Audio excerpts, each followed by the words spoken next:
Muito bem. Aula de número 13, a gente está começando aqui o tópico de ética e integridade. Essa é uma parte mais curtinha, mas que é super importante. Tem muita cara de CNU, o CNU adora essas questões de ética no setor público, da transformação do setor público, de como é que agora a gente vai criar um novo setor público.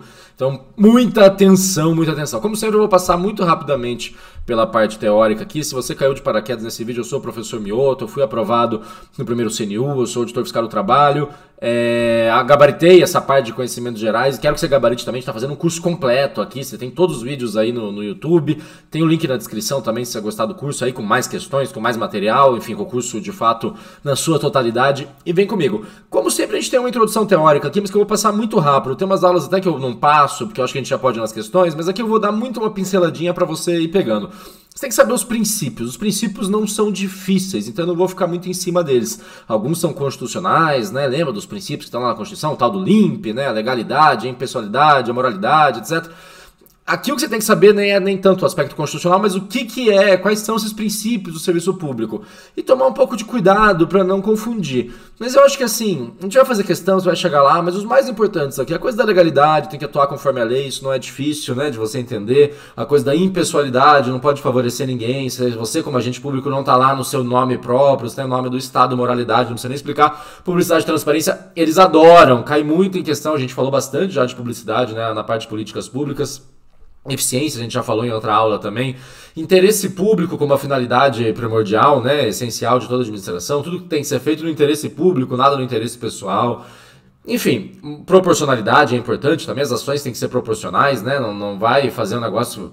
Por exemplo, imagina lá que o governo quer resolver um problema de, digamos, falta de vaga em creche.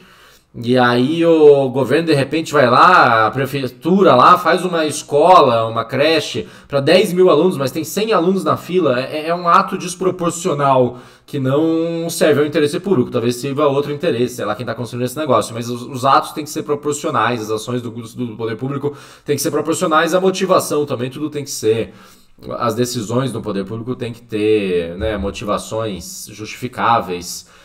A gente tem os deveres e direitos e deveres do servidor também. Aqui eu vou passar rapidamente, se quiser depois dar uma lida nessa tabela, mas eu acho que é meio autoexplicatório, entendeu? Você tem direito à estabilidade, a uma remuneração justa, a previdência, etc, etc, assim como tem vários deveres. E aqui, atenção para algumas coisas, por exemplo, esse conceito de urbanidade, né, que é tratar as pessoas com respeito. Tem muita coisa aqui que talvez não seja... Algumas coisinhas que não sejam tão óbvias ou tão intuitivas, por exemplo, a ideia de que a conduta ética ela tem que ser completa, inclusive fora do ambiente de trabalho, né? Se você fica embriagado, arranjando confusão fora do ambiente da repartição, ainda assim você está descumprindo um dever do servidor. A coisa do sigilo, que é super importante. Isso aqui, né, a obediência hierárquica, mas só para ordens legais, né? Se você recebe uma ordem ilegal, você deve descumpri-la e comunicar imediatamente. Aí tem a ver com o dever de informar a autoridade competente, a autoridade superior, enfim, não vai morrer com a ordem ilegal e muito menos descumprir uma ordem ilegal. E aqui o que pode acontecer com o servidor, a gente vai ver também questão sobre isso muito em breve, que descumprir esses princípios ou descumprir as normas da ética pública. A gente vai costurar daqui a pouquinho e entender um pouco melhor o que é cada uma dessas consequências aqui. Mas você pode ter 3 níveis de consequência e elas não são excludentes, ou seja, pode acontecer tudo ao mesmo tempo. Pode ser um mero impacto na carreira, então tem um prejuízo, vai ser mal avaliado, então talvez perca uma oportunidade de promoção, talvez perca a oportunidade de um cargo comissionado, alguma coisa assim. Aí aqui a gente já tem uma sanção administrativa, né? Tem o famoso padinho, já viu? Tem um meme, o padinho, seu amiguinho. O padinho é o processo administrativo disciplinar. É aberto, não é judicial, é administrativo, ele é aberto dentro do órgão. E ele tem algumas punições que podem ser possíveis com o processo administrativo disciplinar. A gente não está estudando direito administrativo, acho que eles não vão cobrar de você desse livro, mas você tem que saber que existem sanções administrativas e mesmo a demissão pode ser administrativamente. Normalmente as pessoas acabam recorrendo na justiça, né?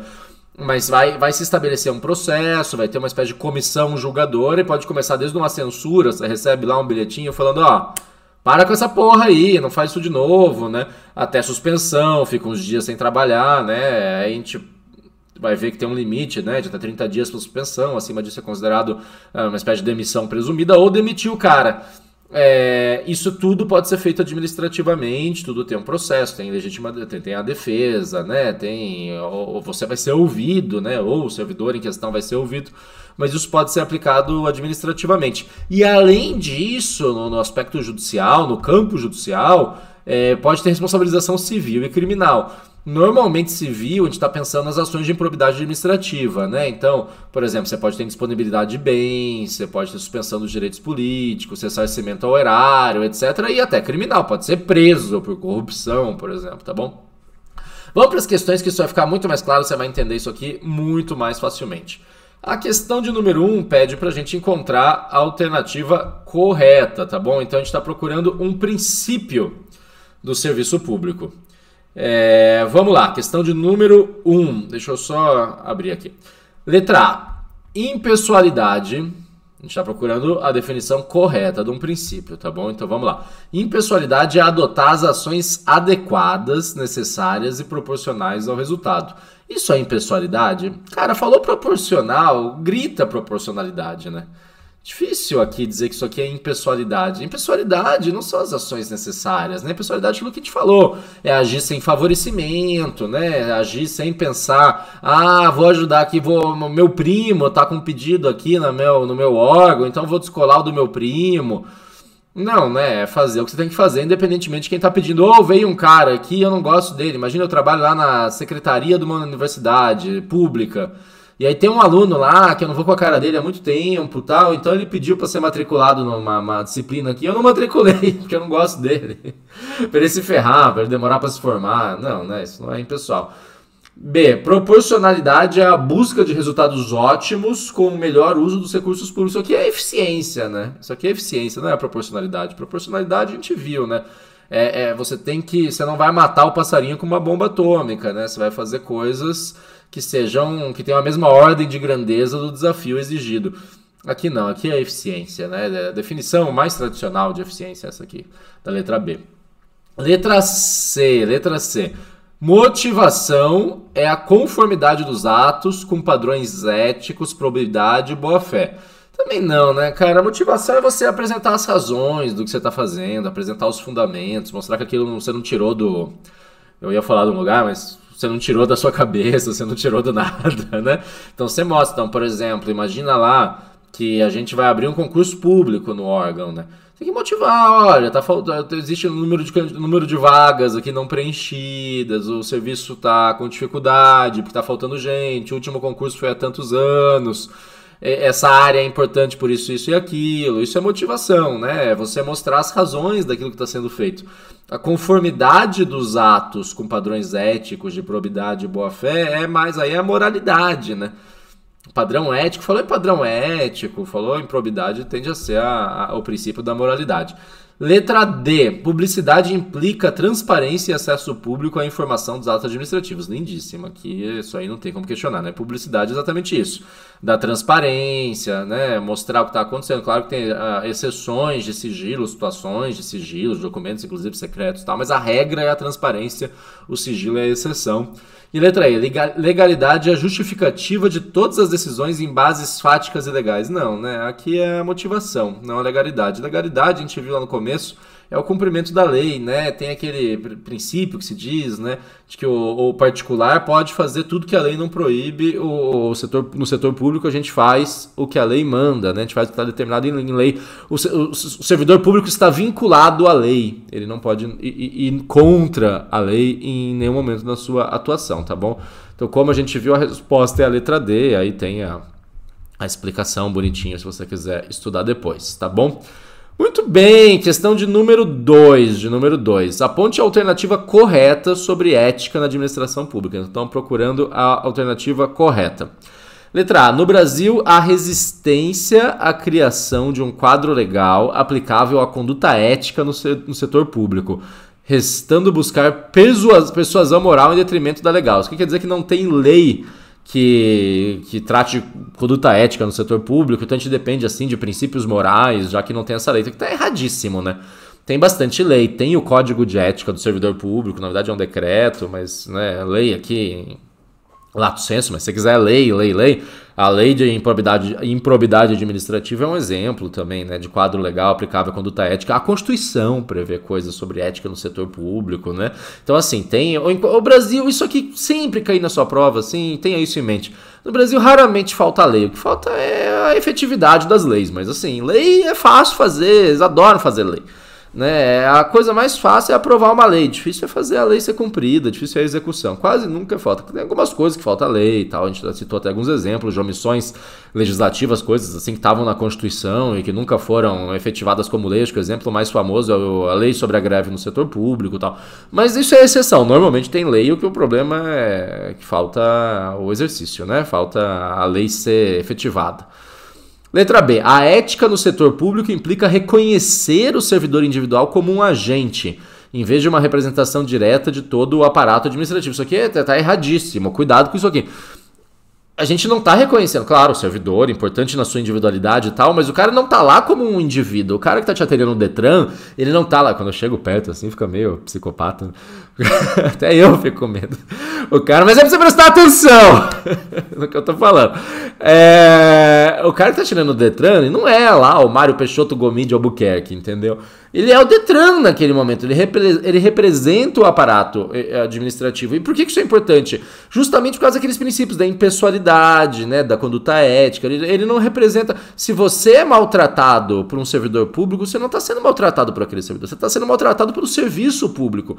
Então, assim, ele representa, naquele momento, uma coisa maior do que ele. Então ele tem que saber que a expectativa de conduta não é só a expectativa de conduta individual, é a expectativa de conduta que você tem do setor público, entendeu? Não vai pegar o carro da repartição e tirar racha. Estaria errado de qualquer maneira, mas tá especialmente errado, tá mais errado, entendeu? Porque aí não é o João tirando racha, é a Secretaria de Saúde tirando racha. É inaceitável completamente, ainda perde. Tô brincando. Piada, só pra descontrair. C. O princípio da legalidade é insuficiente para garantir que um ato seja ético. Aí é verdade, né, meu amigo? Assim, tem muita coisa que pode ser legal, mas não é ética, entendeu? Pode até caber na legislação, mas não é ética. Tem dois exemplos aí na sua resposta que são maravilhosos. Um é, imagina que eu tenho lá imagina, não existe, né? No valor não vem ao caso, porque a gente não está estudando direito administrativo, mas imagina um valor mínimo para fazer uma licitação. Então, abaixo desse valor, porque é um valor pequeno, não precisa fazer licitação, para a gente também não ficar fazendo licitação de qualquer coisinha simples de comprar. Aí, em vez de fazer a compra que eu queria fazer, imagina lá que eu sou diretor de uma escola e eu tenho que comprar comida para merenda. Só que é uma quantidade grande de comida, que essas crianças comem que nem os animais, né? Então eu vou comprar a coisa mais tradicional das escolas públicas do Brasil, que eu nem sei se existe hoje ainda, porque agora, né, estamos mais preocupados com a qualidade nutricional, mas é aquele famoso macarrão com salsicha. Pô, vai comprar macarrão, e macarrão não é perecível, né? Vou comprar macarrão para 6 meses. Então é tonelada de macarrão para as crianças comer como se nunca mais fossem ver macarrão com salsicha na vida. Aí eu vou ter que fazer uma licitação, né? Vou ter que fazer um edital lá, quero comprar macarrão e tal.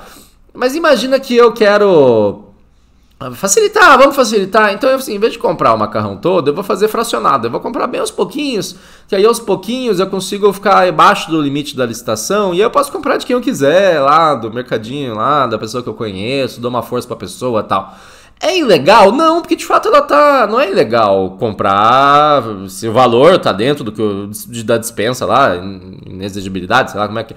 Não sou administrativista, mas se o valor tá dentro do que não precisa de licitação, não precisa. Então não é ilegal, mas é moral? Não é moral, né? É imoral, você tá dando um jeitinho de fugir da licitação, né?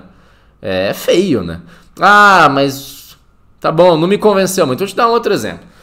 Existe um negócio chamado licença para capacitação, né? Você vai lá, vai ser treinado, vai fazer um curso, então você licença, continua ganhando, você como servidor público é remunerado. Imagina que você inventa lá um congresso, vai até ter o congresso, mas você vai lá e o negócio é numa praia, lá na Bahia, em Foz do Iguaçu, um negócio turístico, assim. Aí você vê lá um pedacinho do congresso, do evento, uma aulinha, mas na verdade você passa a maior parte do dia... ou já é um congresso meio mequetrefe, assim, que você passa a maior parte do dia passeando com dinheiro público, tirando foto, indo em loja. É ilegal? Não é exatamente ilegal, porque você tem de fato um pedaço lá que é a capacitação, você até foi no lugar, né, o evento está acontecendo.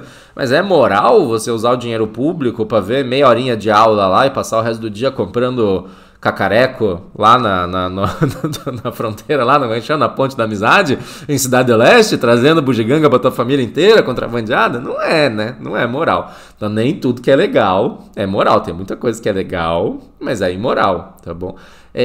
Isso vale pra sua vida inteira. Tem muita coisa que você pode falar. Ah, mas eu tinha direito de fazer isso, que mesmo tendo direito, não é legal você fazer, entendeu? Isso vale pra criar os filhos, vale pra, enfim, vale pra tudo, né? Então, letra C, né? O princípio da legalidade é onde estávamos, né? Até me perdi. O princípio da legalidade é insuficiente para garantir que um ato seja ético. Muito bom. Vamos ver o erro da D e da E. Letra D. Problemas de eficiência, embora causem prejuízo à população, não podem ser equiparados a falhas éticas. Igualmente, a mera falta de publicidade efetiva é um problema processual, mas não implica a negação do interesse público. Não. Eficiência virou princípio constitucional, bicho. Não era originalmente na Constituição, fizeram uma emenda lá nos anos 90. Princípio constitucional. O que vai causar mais prejuízo à população do que a falta de eficiência no negócio, entendeu? É uma falta ética. Você chega lá no posto de saúde, tá aquela lentidão, as meninas lá tomando café, o médico não apareceu. Porra, terrível, né? Tudo bem, se ele não aparecer, talvez seja pior do que eficiência, seja legalidade, moralidade. Mas ele apareceu, mas ele é devagar, ele atende assim, atende toma 2 cafés. Não, vamos agilizar esse negócio, tá ganhando, né? Falta de publicidade, falta de transparência é um problema central também. Contability, essas coisas são fundamentais. Isso aí não é um problema processual, né? Pelo amor de Deus, não vai errar essa D aí. Letra E. A dignidade e o decoro do servidor público devem ser avaliados durante a sua jornada de trabalho. A vida pessoal não pode ser afetada por exigências éticas derivadas do cargo da função. A gente falou disso, né, lá em cima. Tá errado. A conduta do servidor se estende à sua vida privada. Não tem essa, ele não estava assim. É aquilo que eu falei, ele representa o setor público. Claro, esse cara tem direito de ter seu lazer, de beber sua cerveja, de ter esse momento que ele não está, né, não estão enchendo o saco dele, ele não é servidor 24 horas por dia. Mas ele não pode. Imagina lá um cara que é um servidor exemplar lá na sua repartição, mas está envolvido com o jogo do bicho, né, que é uma contravenção. Ele organiza o jogo do bicho lá nas horas vagas, ou ele participa de uma torcida organizada e mete a porrada lá nos outros caras, entra em pancadaria e tal, mas durante o trabalho ele é exemplar, ele é motorista lá da repartição, faz tudo certinho, chega no horário, leva... Não pode, cara, o servidor público bicheiro, entendeu? Que faz contrabando, que faz qualquer coisa, né? Ou...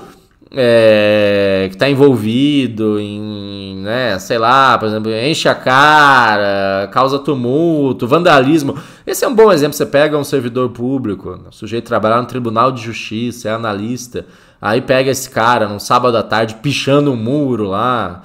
Não dá, né? Não dá. Pode responder por um PAD, inclusive, pode responder por processo administrativo disciplinar, porque não tem uma conduta, um comportamento condizente com a sua posição de representar o setor público, representar o seu órgão, mesmo quando ele não está lá com o crachá, né? Então, muito cuidado com isso. O princípio da moralidade administrativa também se aplica quando o sujeito não está na repartição. Se você curtiu essa aula até aqui e quer continuar estudando comigo, eu te convido para conhecer o nosso curso completo para o CNU 2025 na área de conhecimentos gerais, para o item de conhecimentos gerais do seu edital, que representa uma parte muito importante da sua prova e que você tem todas as condições de gabaritar. Além de outras questões inéditas desta própria aula, a gente fez uma aqui só, mas tem várias outras. Lá no nosso curso completo você também vai ter uma preparação total de conhecimentos gerais para o CNU, para todos os itens do edital. A gente tem aula teórica em vídeo, a gente tem prática, a gente vai fazer muitas dezenas, centenas de questões. A gente tem uns PDFs para você lá fazer o download, fazer as questões sozinho, estudar sozinho, fazer suas anotações. A gente tem simulado, a gente tem plano de estudos, enfim, você pode tirar as dúvidas direto comigo também. Qualquer questão que você tiver, deixa lá, manda por escrito, a gente responde em detalhes. A gente tem tudo para sua preparação completa lá, tá no link na descrição. Seria muito legal você conhecer. Quanto antes você começar, é melhor. Eu fui aprovado no primeiro CNU para auditor fiscal do trabalho, eu gabaritei a parte de conhecimentos gerais, eu tenho total convicção que você tem total capacidade de fazer a mesma coisa, tá bom? E aí isso aí vai mudar completamente sua situação na prova. Se você gabaritar conhecimentos gerais, meu amigo, você tá com o pé dentro, entendeu? Claro, você tem que se dedicar a fazer as questões específicas também, nada é garantido, mas poxa, isso aqui te dá uma live, como se você saísse assim, 30 metros na frente numa corrida de 100 metros livres, entendeu? 40 metros, sei lá. O link tá na descrição. Se você preferir, você pode entrar no nosso site, também tá lá, é professormioto.com.br. Você compra direto lá na plataforma do Hotmart, é muito tranquilo, a gente tá com um preço muito bom, que é realmente para atrair, para fazer você não ter dúvida, é um preço promocional assim para não perder tempo e começar logo. Concurso é tempo, entendeu? Cada dia que você perde no concurso é um dia que você podia estar mais próximo do seu cargo, de mudar de vida. Eu estou sempre à sua disposição, olha com carinho lá o nosso produto, a gente vai gabaritar junto esse negócio, você vai mudar de vida, tá bom? Um abraço!